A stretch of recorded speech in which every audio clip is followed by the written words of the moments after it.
আমাদের করণ কারক চলছিল। করণ কারক বলতে কি বোঝায় আমরা সেটা চর্চা করেছি। করণ কারকের যে অনেকগুলো রূপ আছে সেগুলো আমরা চর্চা করেছি। তার মধ্যে বিস্তারিতভাবে আলোচনা করেছি যন্ত্রাত্মক করণ, উপায়াত্মক করণ, হেতুময় করণ এবং উপলক্ষক। আর হ্যাঁ, আরেকটা করেছিলাম যেটা যে ওই যে অপবর্গের তৃতীয়া, যেটা সংস্কৃত ভাষায় বলা হয় সংস্কৃত ব্যাকরণে, সেটা এখানে বলা আছে কালাত্মক করণ।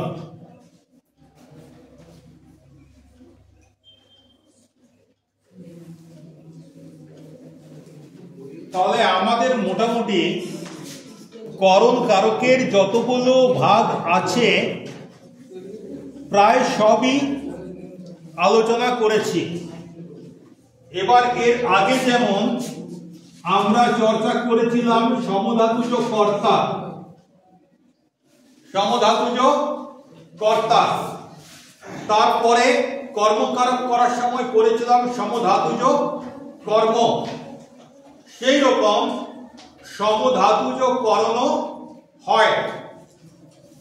সমধাতুজ করণটা কি?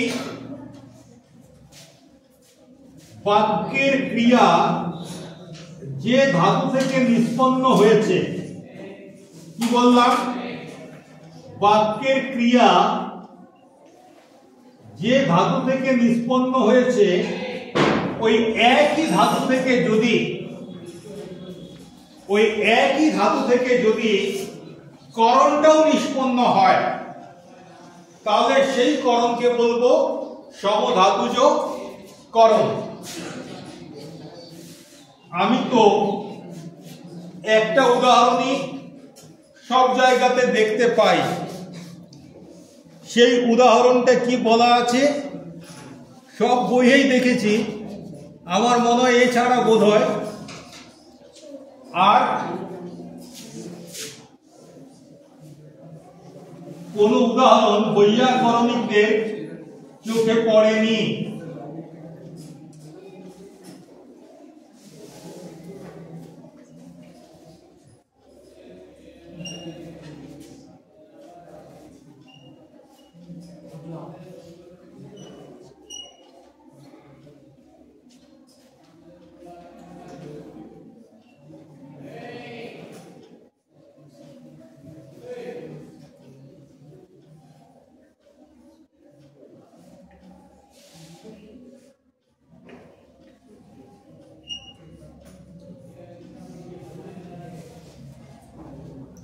কি লিখলাম?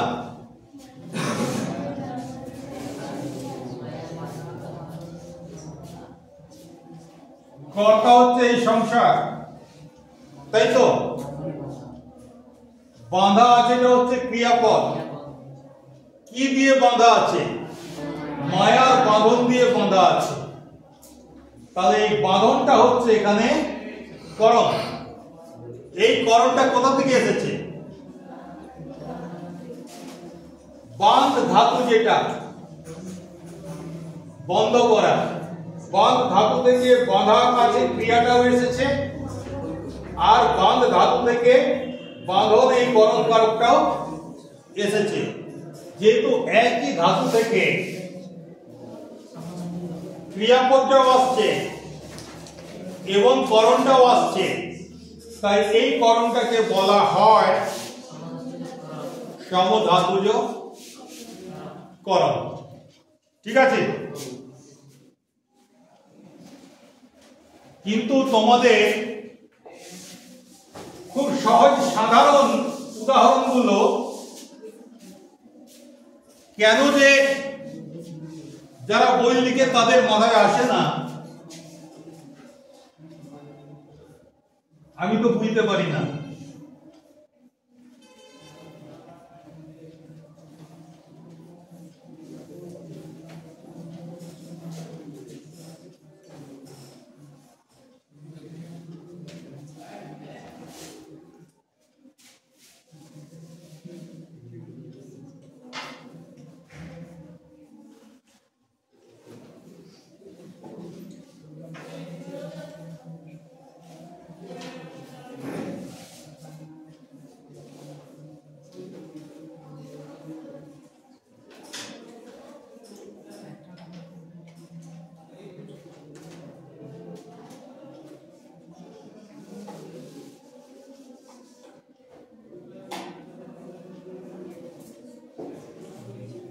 বলো।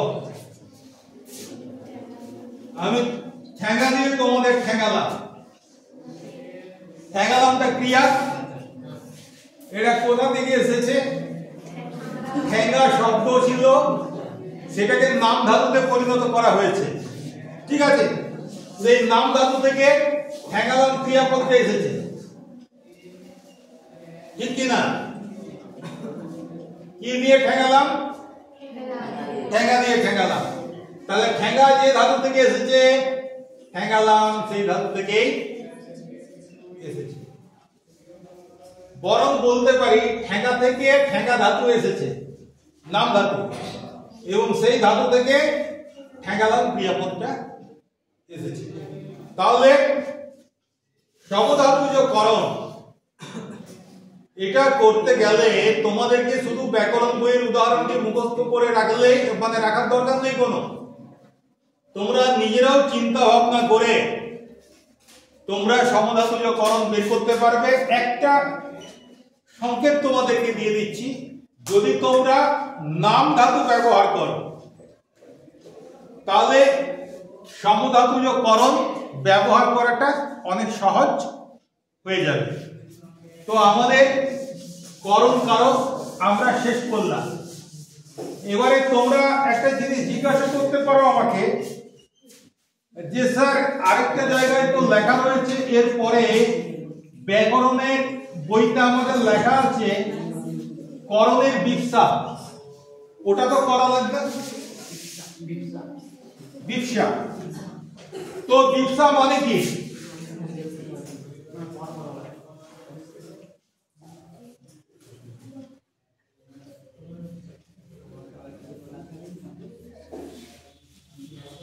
বিপসা মানে কি?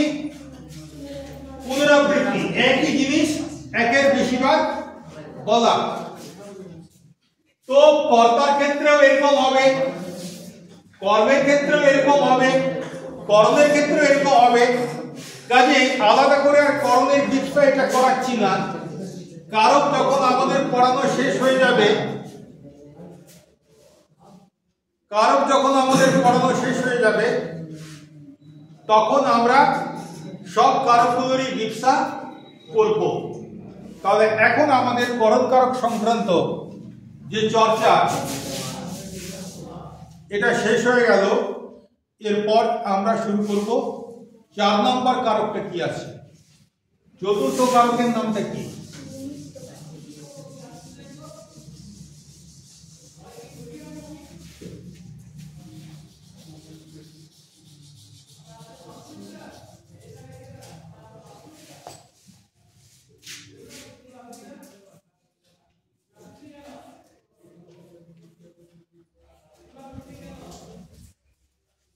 এখানে একটা জিনিস তোমাদের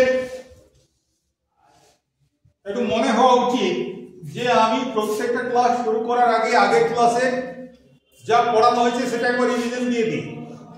এখন কেন অতটা গুরুত্ব দিয়ে রিভিশন দিচ্ছি না? কারণ রিভিশন দেওয়ার দরকার নেই, ভিডিও তৈরি করা আছে। তোমাদের রিভিশনের প্রয়োজন হলে ভিডিও তোমরা দেখে নেবে, তাহলে কি হবে, সময়টা আমি বাঁচাতে পারছি, আমি আরো বেশি দ্রুত এগোতে পারবো। তো নিমিত্ত কারক কাকে বলবো? সংস্কৃত ভাষায় কিন্তু নিমিত্ত কারক নেই, সংস্কৃত ভাষায় নিমিত্ত কারক নেই। সেখানে সংস্কৃত ভাষায় চতুর্থীর জন্য যেটা করা আছে সম্প্রদান কারক।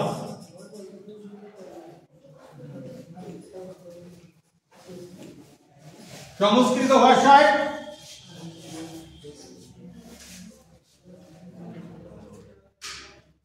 চতুর্থী, সেখানে বলা আছে সম্প্রদান কারক, সম্প্রদানে চতুর্থী। কর্তা কর্ম করণ তো আমার বাংলার সঙ্গে মিলে যাচ্ছে সংস্কৃতে, কিন্তু সংস্কৃত ভাষায় 4 নম্বর কারকটা আছে সম্প্রদান কারক। সম্প্রদান কারক কাকে বলে?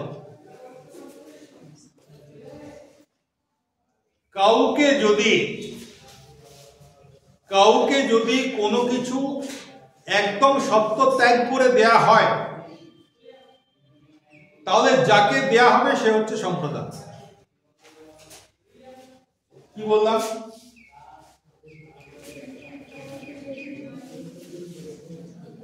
আমি নিজের সম্পূর্ণ অধিকার ত্যাগ করে কাউকে দিয়ে দিলাম কোনো কিছু, যাকে দিলাম সে হচ্ছে সম্প্রদান।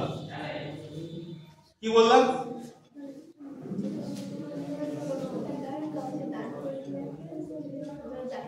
যেমন ভিখারিকে আমি যদি 5টা টাকা দিই, তো দিন কতক পরে ভিখারির সঙ্গে দেখা হলো, আমি চাইবো এই তোকে কালকে 5টা টাকা দিয়েছিলাম, সেদিন 5 টাকা দিয়ে ফেরত দে। চাইবো কি? চাইবো না। মানে তাকে আমি আমার নিজের অধিকার সহ ওই 5 টাকাটা দিয়ে দিলাম, যে যাও তুমি যেমন খুশি খরচা করো। এইটা হচ্ছে সম্প্রদান। কিন্তু যখন আমি লন্ড্রিতে কাচার এবং ইস্ত্রি করার জন্য কাপড়টা দিই, আমি 2 দিন 3 দিন পরে যাই কি না, হয়েছে গো আমারটা, মানে যেটা দিলাম সেটা ফেরত নিলাম। কাজে লন্ড্রিতে যখন দিচ্ছি সেটা সম্প্রদান হয় না। আমরা যে সরকারি বইগুলো দিই ওগুলো ফেরত নিই কি? সেই ক্ষেত্রে সম্প্রদান। আচ্ছা, সম্প্রদানটা কোনটা? বইটা না যাকে দিচ্ছি সেটা?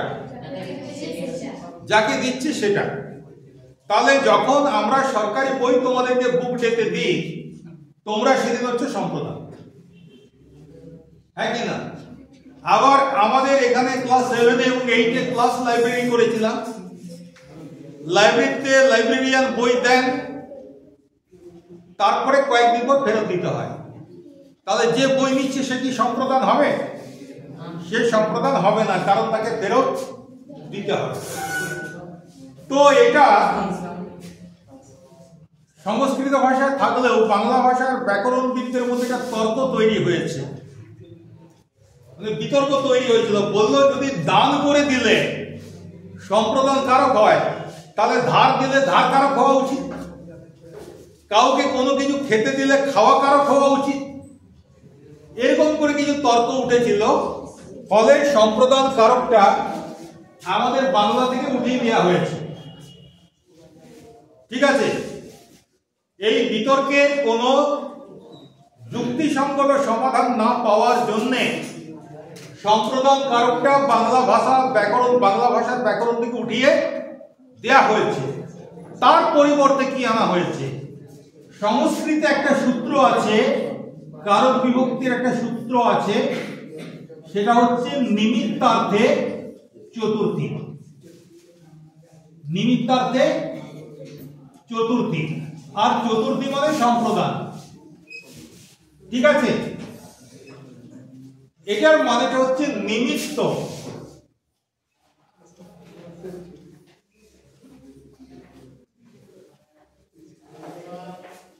অর্থে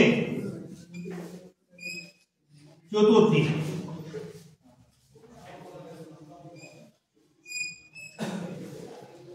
মানে যার জন্য কোনো কিছু করা হবে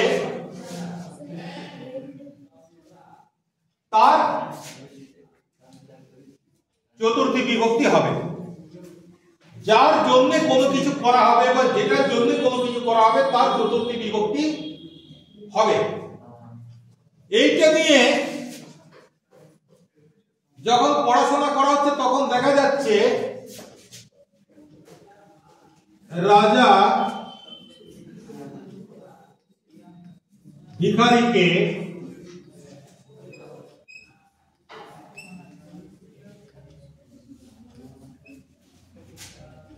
ধন দান করলেন।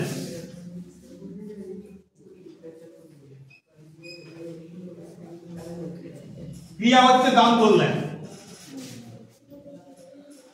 রাজা ভিখারিকে ধন দান করলেন। এইখানে আমরা মানেটা একটু পরিবর্তিত করলাম। এইটার অর্থ এইটা এই বাক্যটার ক্ষেত্রে রাজা ভিখারিকে যে ধনটা দান করলেন, সেই ধনটা ভিখারি কার কাজে লাগাবে? নিজের কাজে লাগাবে। তাহলে রাজা ভিখারিকে ধনটা দান করছেন, মানে রাজা ভিখারির নিমিত্তে ধনটা দান করছেন, রাজা ভিখারির জন্য ধনটা দান করছেন। এভাবে যদি ব্যাখ্যা করে তাহলে দেখো সম্প্রদানটা এর মধ্যে ঢুকে গেল। এবং সেই জন্য সম্প্রদান কারকের নামটা চেঞ্জ করে আমাদের বাংলা ভাষায় করা হলো নিমিত্ত কারক। এই নিমিত্ত কারক করার ফলে যেটা লাভ হলো, এর মধ্যে সম্প্রদানটা তো রইলই, তাছাড়াও নিমিত্তার্থে চতুর্থী কোনো কিছু করার, কোনো কিছুর জন্য বা কারোর জন্য যদি কিছু করা হয়, যার জন্য করা হচ্ছে বা যেটার জন্য করা হচ্ছে সেটাও কিন্তু এই কারকের আওতায় এসে গেল। তবে সম্প্রদান কারক বললে বিষয়টা ছিল অনেক সংকীর্ণ, এটাকে যখন নিমিত্ত কারক করে দেওয়া হলো এই বিষয়টা অনেক বিস্তৃত হয়ে গেল। তার জন্য এখন সমস্ত পণ্ডিতরাই বাংলা ভাষায় সম্প্রদান কারকটার পরিবর্তে নিমিত্ত কারক এই কথাটাকে মেনে নিয়েছেন, যে কারণে তোমরা এখন আর সম্প্রদান কারক পড়ো না, আমরা পড়তাম। এখন করণ কারকের পরেই যেটা তোমাদেরকে পড়তে হয় সেটা হচ্ছে নিমিত্ত কারক। এখানটায় আরেকটা কথা বলি, যদি দা ধাতু দিয়ে কাউকে কোনো কিছু দেয়া হয়, আমাদের বাংলায় দা ধাতুটাই তো ব্যবহার করি, দান করা, দেওয়া, সেক্ষেত্রে সম্প্রদান হবে। এবং সম্প্রদান মানে আমাদের বাংলায় কি হবে? নিমিত্ত কারক হবে। তার মানে কাউকে যদি সত্য ত্যাগ করে কোনো কিছু দিয়েছি, তাহলে যাকে দেবো সে নিমিত্ত কারকের মধ্যে পড়ছে। তাহলে এখন নিমিত্ত কারক কাকে বলে, এটা যদি তোমাদেরকে জিজ্ঞাসা করা হয় তোমরা নিশ্চয়ই এটা বলবে। আগে তোমাদের বইতে যেটা আছে আগে আমি সেইটা বলবো। তাহলে তোমাদের বলা উচিত কর্তা যার নিমিত্তে, অর্থাৎ যার জন্য অথবা যে উদ্দেশ্যে ক্রিয়া সম্পাদন করে তাকে নিমিত্ত কারক বলা হয়। ঠিক আছে, বোঝা গেল কি না? আরেকবার বলছি, কোন বাক্যের কর্তা যখন ক্রিয়ার দ্বারা কোনো ব্যক্তি বা বস্তুর প্রতি নিজের আকাঙ্ক্ষা বা ইচ্ছা প্রকাশ করে, যে ব্যক্তি বা যে বস্তু বা যে বিষয়ের প্রতি কর্তার আকাঙ্ক্ষা, সেইটা হচ্ছে নিমিত্ত কারক। ব্যাখ্যা করতে গেলে জটিল হয়ে যাচ্ছে, মাথায় ঢুকছে না, খুব সহজ করে দিচ্ছি।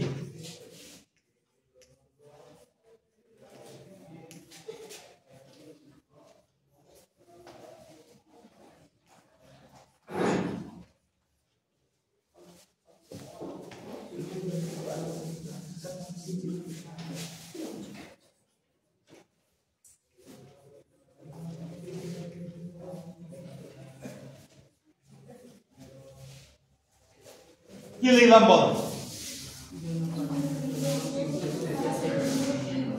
তিনটে প্রশ্ন লিখলাম। এক হচ্ছে কি জন্য, দুই হচ্ছে কার জন্য, আর তিন হচ্ছে কি উদ্দেশ্য। এই তিনটে প্রশ্নের উত্তরটা যা হবে, এই তিনটে প্রশ্নের উত্তর যা হবে সেটাই হচ্ছে নিমিত্ত।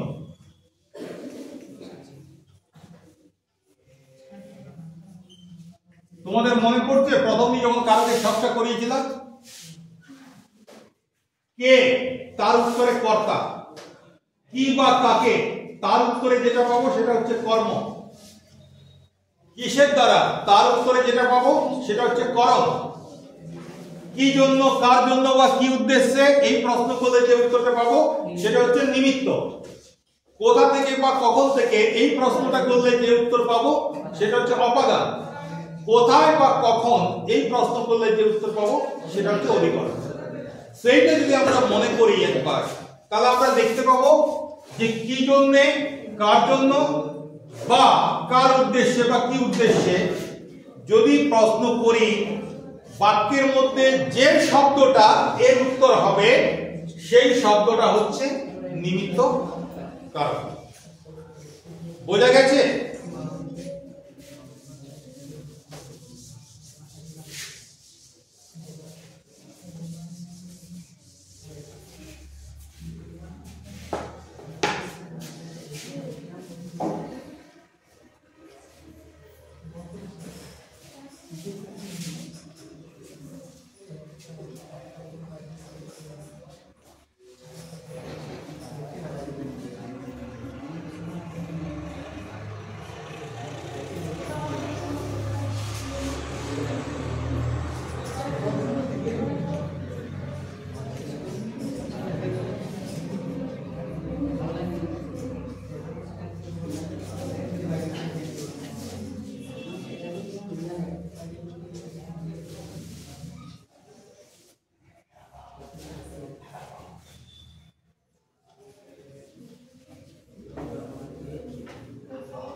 কি লিখলাম?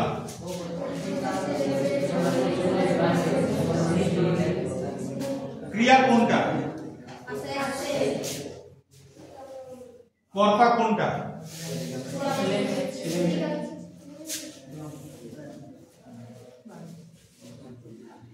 এবার বলো, অধিকাংশ ছেলে মেয়ে কি জন্য এখানে আসে?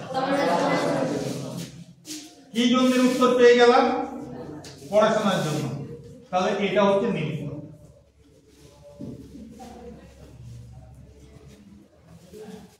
ঠিক আছে, উত্তরটা হবে নিমিত্ত কারকের জন্য অনুসর্গ।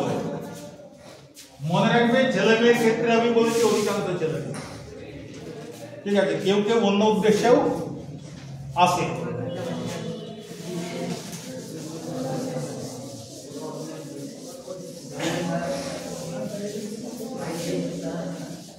প্রথম একটা উদাহরণ খুব আসতো, পড়াতাম যখন। দুটো বাক্যকে যোগ করে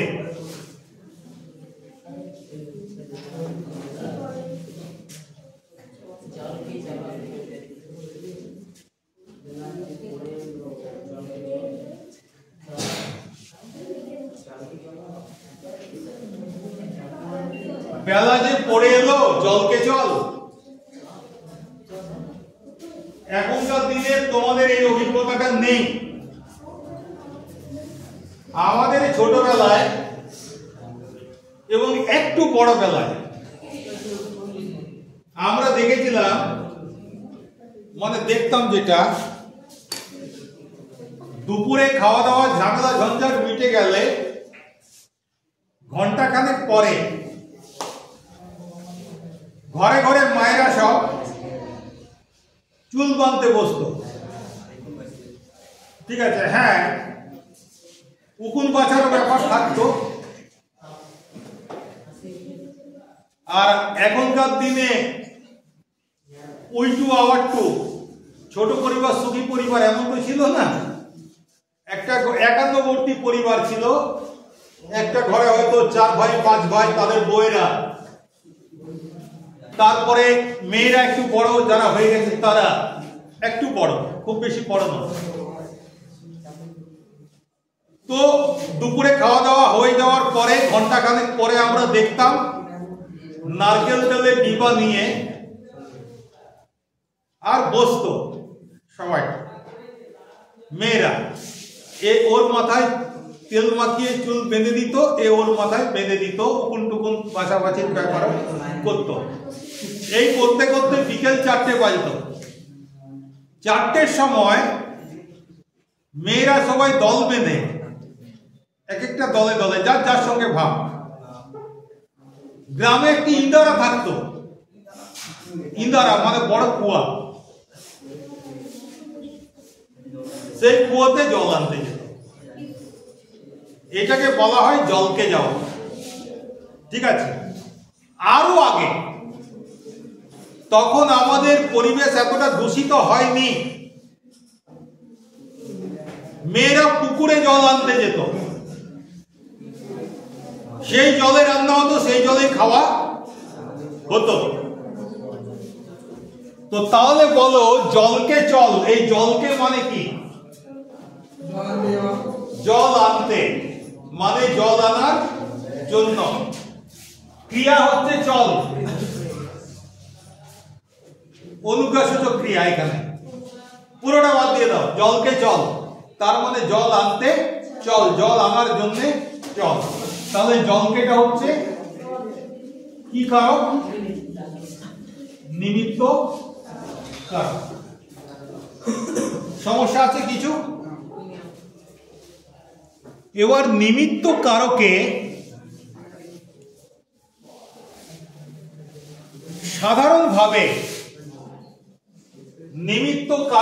সাধারণভাবে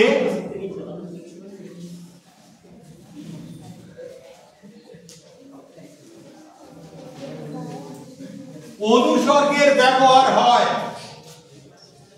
নিমিত্ত কারকের সাধারণভাবে অনুসর্গের ব্যবহার হয়, এই জন্য এটাকে অনুসর্গ প্রধান কারক বলা হয়। কি দিলাম একটু আগে উদাহরণ, যে অধিকাংশ ছেলে মেয়ে এখানে পড়াশোনার জন্য আসে, তাহলে নিমিত্তটা বোঝানোর জন্য জন্য অনুসর্গটা ব্যবহার করতে হচ্ছে কিনা?